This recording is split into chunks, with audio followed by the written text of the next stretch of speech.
There are decades where nothing happens, and there are weeks where decades happen. In late 2001, as the United States entered Afghanistan for what became a 20-year occupation, another critical event passed by largely unnoticed.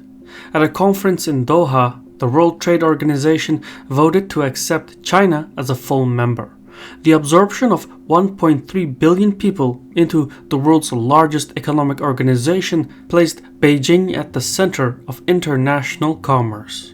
From that moment onwards, global trade shifted in favor of China. Steadily, it became the leading trading partner in Asia, Africa, Europe, and South America. Chinese manufacturing turned the country into the world's factory. But to get to this point, China had to go through a painful process of economic experimentation. So, how did it do it? How did China evolve from an impoverished agrarian society into the industrial power we know today? I'm your host Shirvan and welcome to Caspian Report. China's rapid ascent is not an anomaly, but rather a return to historical normality. As late as 1800, the Qing Empire accounted for almost one-third of the global GDP. Domestically, China possessed a market economy as sophisticated as those in Europe. Silk, textiles, and ceramics were exported in massive quantities to Europe, resulting in an uneven trade surplus. However, China's enormous population could only carry it so far. As the Industrial Revolution took hold in the West, the generated surplus wealth allowed the European empires to accelerate their colonial pursuits. For China, it was a disaster. Beginning with the Opium War of 1839, the state was put on the back foot by a series of foreign incursions.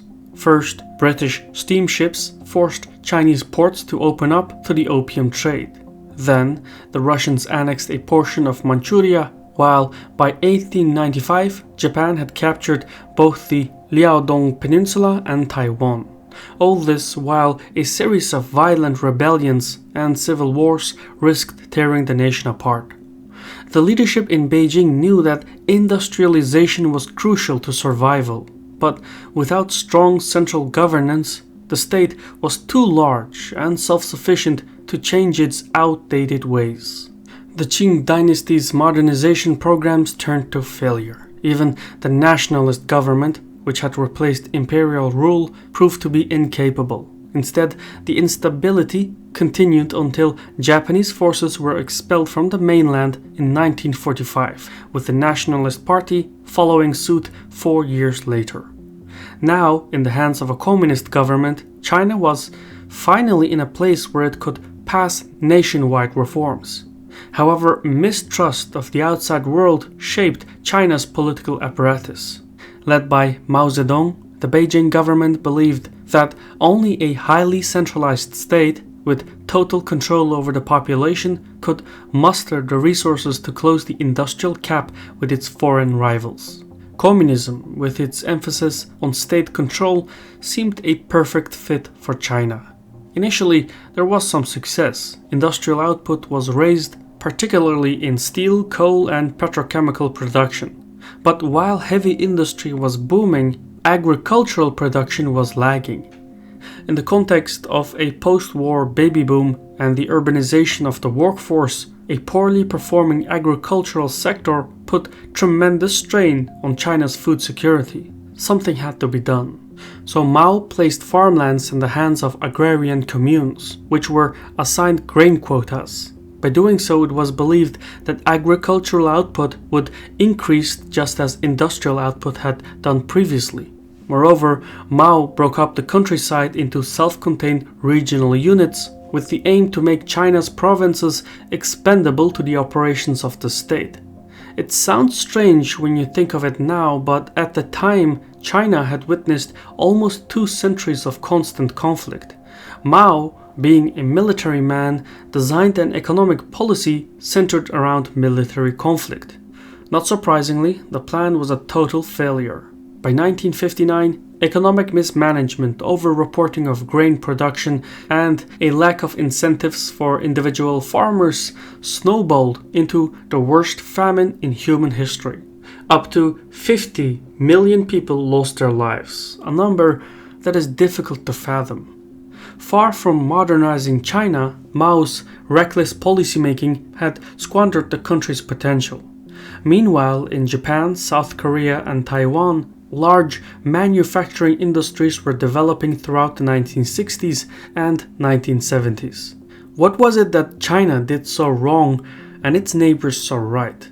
The answer has everything to do with the mindset. As early as mid-19th century, Japan, having observed the fate of China at the hands of foreign powers, adopted a Western style to economics, science, and politics. This allowed the nation to build up its military capacity, and within a few decades, it had climbed to great power status. Resource poor by itself, Japan fueled its imperial expansion by acquiring colonies in both Korea and Taiwan. Though the peoples of these territories were brutally repressed, resource extraction required Tokyo to invest extensively in the public works of its colonies, including roads, railways, and ports.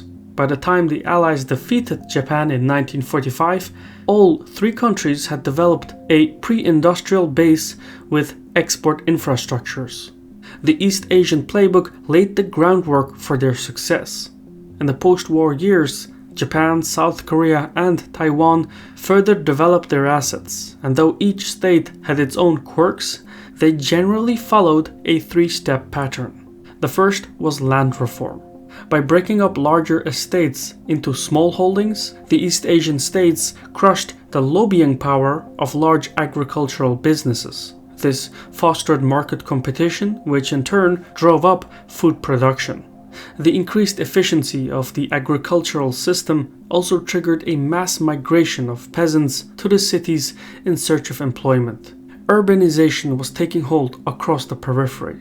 The second step was to gear the economy towards export-oriented manufacturing. By using their new urban workforce and existing export infrastructure, the East Asian states came to dominate global manufacturing, particularly in consumer electronics. And by focusing on exports, Japan, South Korea, and Taiwan could generate the foreign exchange needed to accelerate the process of technology transfers. Thirdly, each state adopted restrictive financial policies to direct capital to the areas favored by its development strategy. Low interest rates funneled cash flows back into state investments in infrastructure and corporate investment in industry, while capital controls prevented wealthy individuals from moving their money offshore. At the same time, an undervalued exchange rate made East Asian exports even more competitive. Naturally, these policies were met with opposition from Western businesses. The fact that Asian companies had open access to the American market while American companies were shut out of Asia rubbed many business owners the wrong way, as did the high amount of intellectual property theft following from west to east.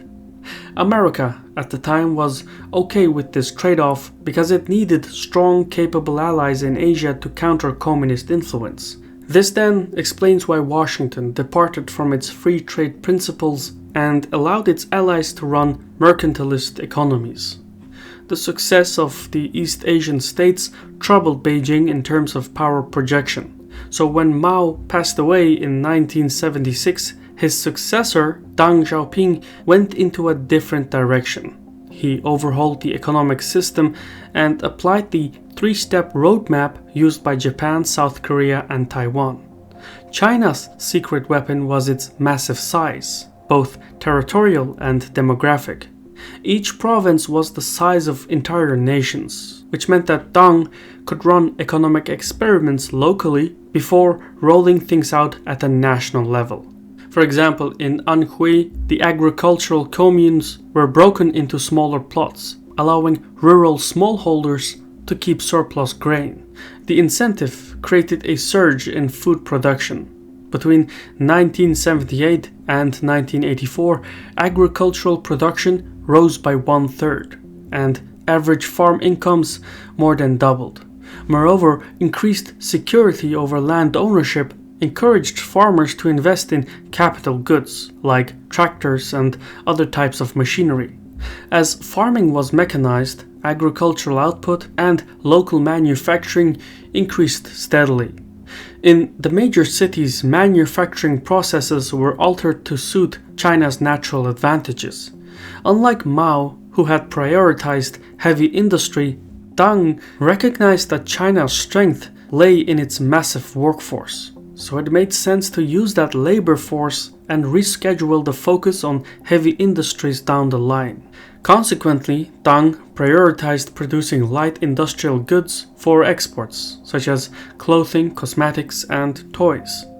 Made in China became a brand on its own. Meanwhile, new factories were set up, which encouraged urbanization. China's urban population grew from 190 million in 1980 to 300 million a decade later. Over time, as Beijing accumulated wealth, certain constraints on private businesses were loosened, which drove some state-owned enterprises to become more competitive. From the late 1970s onwards, China progressively became the world's factory. China's biggest test, however, was its access to technology.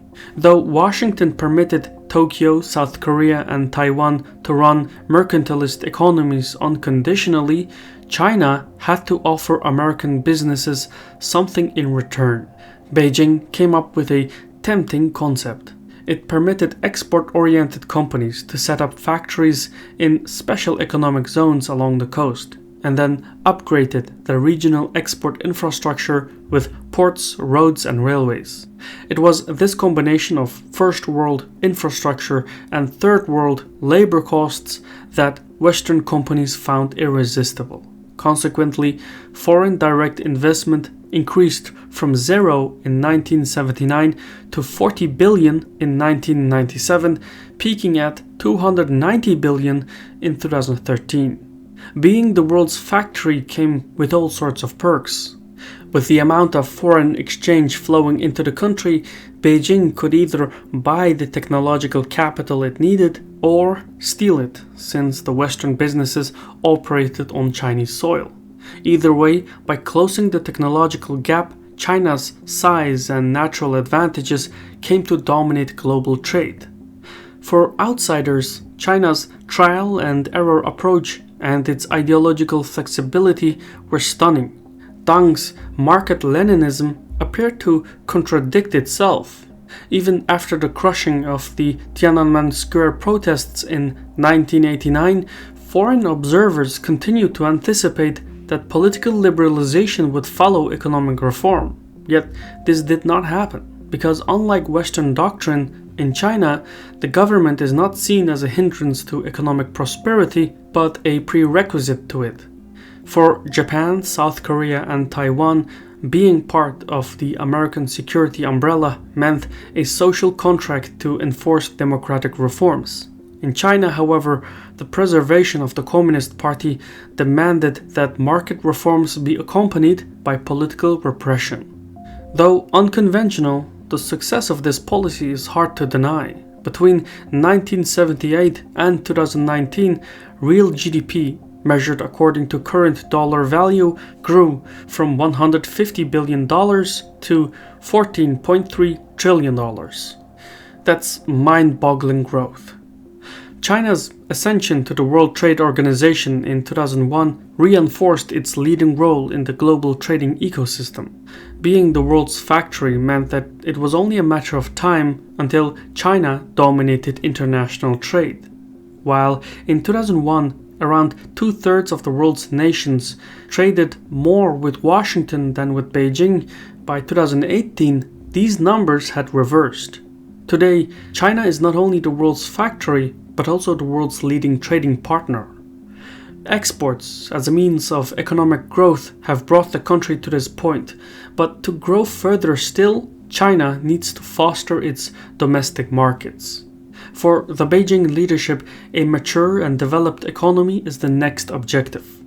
The Made in China 2025, the Belt and Road Initiative, and attempts to build a Chinese Silicon Valley all serve to that point.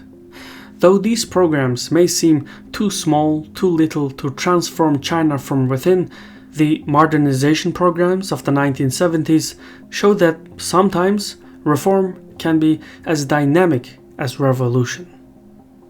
I've been your host Shirvan from Caspian Report. If you enjoy our work, please leave a like, comment and subscribe. Thank you for watching, and Sahol.